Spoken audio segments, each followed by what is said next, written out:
ఈ ధర్నా ఉద్దేశం ఏంటంటే దేశంలో బీజేపీ ప్రభుత్వం చేస్తున్నటువంటి అరాచకాలను తిప్పికొట్టడానికి ధర్నా నిర్వహించడం జరుగుతూ ఉంది. రీసెంట్గా మనం చూస్తే నీట్ పేపర్ లీక్ అయింది.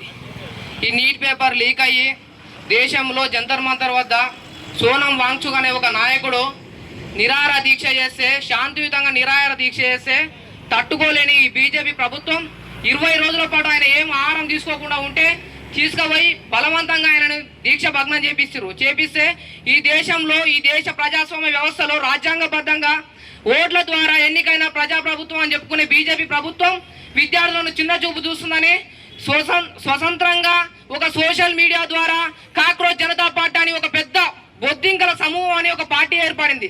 ఆ సమూహంలో భాగంగా లక్షలాది మంది, వేలాది మంది విద్యార్థులంతా ఆయనకు సంఘీభావంగా నిరసన తెలియజేయడం జరిగింది. వాళ్ళు కూడా నిరసన తెలిపితే వాళ్ళు దేశద్రోహులని, చైనా నుంచి, రష్యా నుంచి, పాకిస్తాన్ నుంచి, బంగ్లాదేశ్ నుంచి వాళ్ళకి ఫండ్స్ వస్తున్నాయని, వాళ్ళు దేశస్తులు కాదని వాళ్ళ మీద రూమర్స్ చేసుకుంటా సోషల్ మీడియాలో వివిధ మాధ్యమాల్లో బీజేపీ ఒక వార్త చక్కరు కొడతా ఉంది. అంటే ఈ దేశంలో బీజేపీ ప్రభుత్వానికి వ్యతిరేకంగా ఎవరైతే మాట్లాడతారో వాళ్ళు దేశద్రోహులు, ఎవరైతే బీజేపీకి అనుకూలంగా ఉంటారో వాళ్ళు దేశభక్తులు అనే ఉద్దేశంతోనే ఈ దేశం నడుస్తూ ఉంది.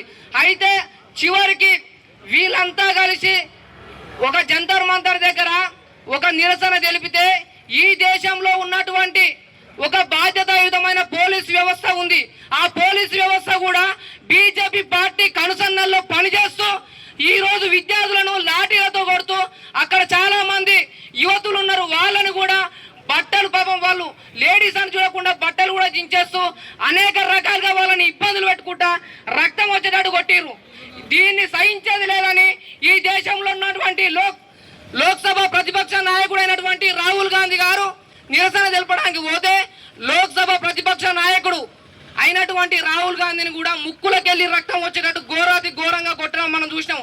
అంటే ఈ దేశంలో, ఈ దేశ ప్రజల తరఫున ఒకే ఒక ప్రశ్నించే గొంతుగా అన్ని పార్టీలకు అతీతంగా చూసుకుంటే మనం చూసే దిక్సూచి రాహుల్ గాంధీ.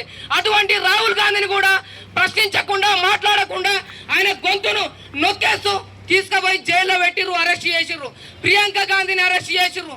అంటే వాళ్లకు ఎవరైతే స్నేహపూర్వకంగా ఉంటారో, ఎవరైతే వాళ్ళ పార్టీకి ఒత్తాసు పలుకుతారో, ఎవరైతే వాళ్ళ పార్టీ కోసం పనిచేస్తారో వాళ్ళే దేశభక్తులు, వాళ్ళ బీజేపీ ఉద్దేశంలో. కాబట్టి ఈ రోజు ఉన్నటువంటి మండలంలో ఉన్నటువంటి అందరికీ ఈ ధర్నా ద్వారా నేను చెప్పదలుచుకుంది ఏంటంటే, ఈ దేశంలో బీజేపీ ప్రవర్తన ఇలానే ఉంటే, భవిష్యత్తులో మారకుండా కూడా ఇట్లానే కొనసాగితే, విద్యార్థుల జీవితాలతో చెలగాటం ఆడితే ఆనాడు బ్రిటిష్ ఉన్నదాని మీద ఈ దేశం రానున్న రోజుల్లో బీజేపీ నిలమక ఉండదని నేను తెలియజేస్తా ఉన్నాను.